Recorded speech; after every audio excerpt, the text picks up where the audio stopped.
país pode autorizar a volta da importação de lixo. Está em discussão um decreto que permite flexibilizar a compra de resíduos, sob o argumento de que alguns materiais seriam insumos estratégicos para determinados segmentos da indústria. Vamos falar mais sobre isso com quem entende do assunto, nosso analista de clima e meio ambiente, Pedro Cortes. Tudo bom, professor? Bom dia. Bom dia, Carol. Tudo bem? Tudo bem, professor. Bem, para um país que recicla apenas cerca de 4% do que produz de lixo, quais são os riscos ambientais caso esse projeto, esse texto avance? Veja, a tua pergunta já tem até a resposta, né? Se a gente consegue reciclar apenas 4% daquilo que é descartado, olha o potencial que nós temos para aproveitamento desses resíduos e a reinserção disso na cadeia produtiva. Porque quando a gente faz todo esse ciclo, né, de tratar os resíduos e separar aquilo que pode ser reutilizado, a gente deixa de retirar material da natureza, ou seja, a gente está poupando a natureza, a gente aumenta a inclusão social dos catadores, que são um grupo que depende muito dessa reciclagem, e os projetos em desenvolvimento que envolvem reciclagem, eles têm uma capacidade muito grande de inserção social, de geração de renda, né, de pertencimento aos catadores. Então, tem um apelo ambiental, tem um apelo social e cabe perguntar, por que não fazemos isso? Pois é, faltam políticas, somos carentes de políticas estruturantes no que se refere à reciclagem, à economia circular, professor. Exatamente. Nós temos alguns exemplos de como as coisas funcionam, ainda que não totalmente, né? Aqui na cidade de São Paulo, nós temos projetos de coleta seletiva. Então, assim como é feita a coleta de resíduos que a gente chama de indiferenciados, né? Que são os resíduos normalmente que as pessoas chamam de lixo, há também programas de coleta seletiva. Essa coleta é feita por caminhões muito parecidos com os caminhões de coleta normal, só a identificação que é diferente, vai para as cooperativas de catadores, aqui nós temos na tela uma delas, onde é feita a separação disso, né, do papelão, do plástico, do alumínio. O plástico é separado em diferentes tipos, depois isso é lavado, moído e vira matéria, no caso do plástico, vira matéria-prima para a indústria de produção de embalagens, né? Não há problema nenhum em relação a isso. A mesma coisa com papel, com papelão.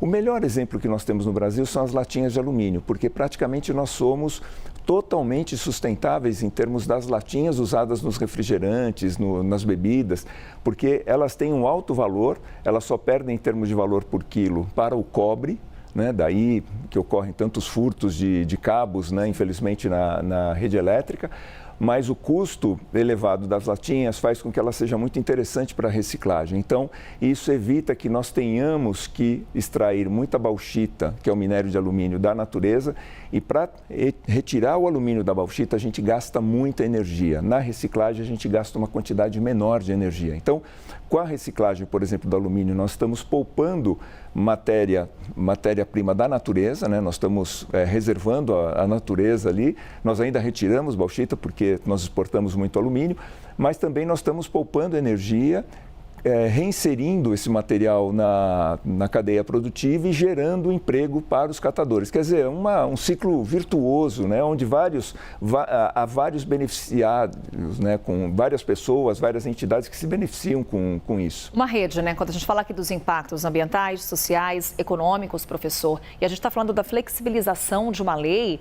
que foi aprovada recentemente, passou a vigorar agora em janeiro. Veja, nós não temos essa necessidade dessa flexibilização. Para que a gente possa ter um aumento da reciclagem, poderiam ser feitas parcerias entre o setor público e o setor privado, as PPPs, para formar novas cooperativas. Essas cooperativas elas precisam de um empuxo inicial para que elas comecem a funcionar. Montar essa cadeia de recolha, né, seletiva dos resíduos, e eu vejo que a população adere a isso. Vários condomínios fazem a separação de resíduos, residências fazem essa separação. No bairro onde eu moro, em São Paulo, é feito esse tipo de coleta, e nos 2 dias de coleta é só passar assim, pelas casas e você vê o material já disponível, porque é colocado num saco ou verde ou azul, né, colocado ali pronto para ser coletado, né? Então, assim, a população se envolve com isso, a população participa.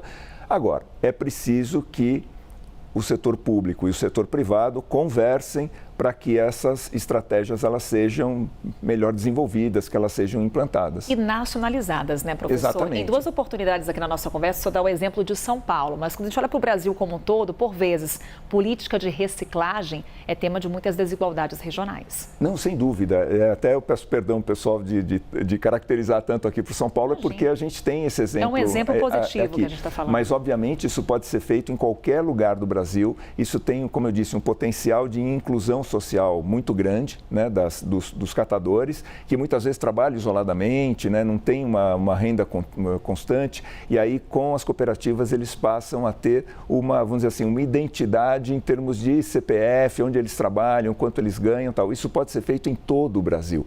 Então não vejo a necessidade de a gente, eu vou usar um termo incorreto, né, o pessoal não gosta muito de falar de lixo, né?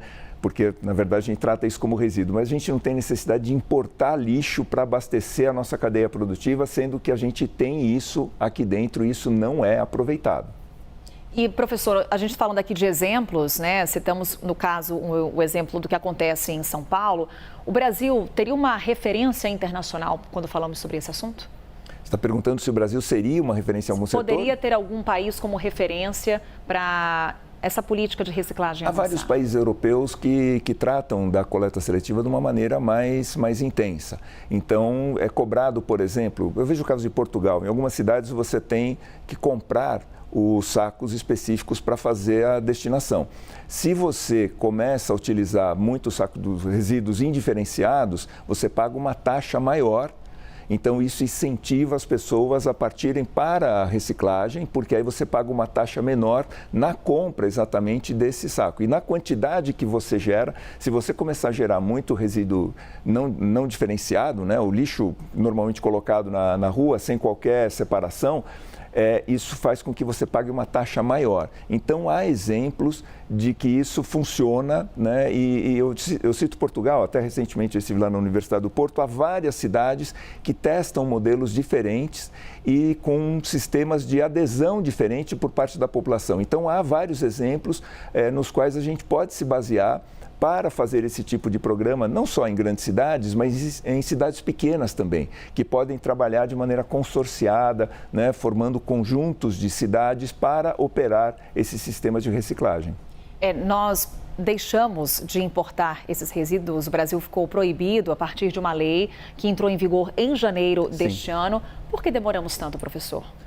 Excelente pergunta, porque existe uma pressão da indústria que trabalha com reciclagem pelo caminho mais fácil, né? Bom, se a gente pode importar, e muitos países subsidiam esse tipo de transporte de lixo, né? Falar, não quero isso no meu quintal, né?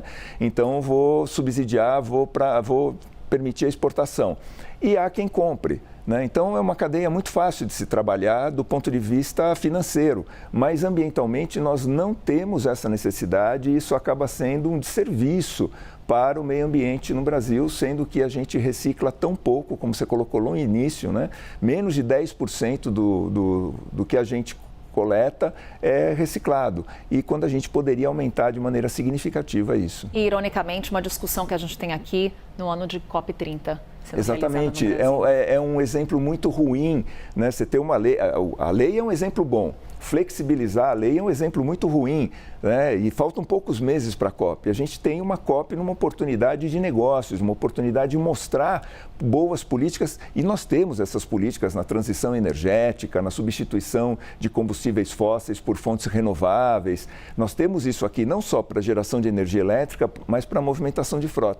Por que não na gestão de resíduos urbanos? E sem que nós sejamos um exemplo em meio de tantas discussões climáticas, ambientais e também trazendo aqui os aspectos sociais e econômicos desse debate que está acontecendo aqui no Brasil. Professor Pedro Cortes, sempre um prazer, nosso analista de clima e meio ambiente aqui da CNN. Até uma próxima.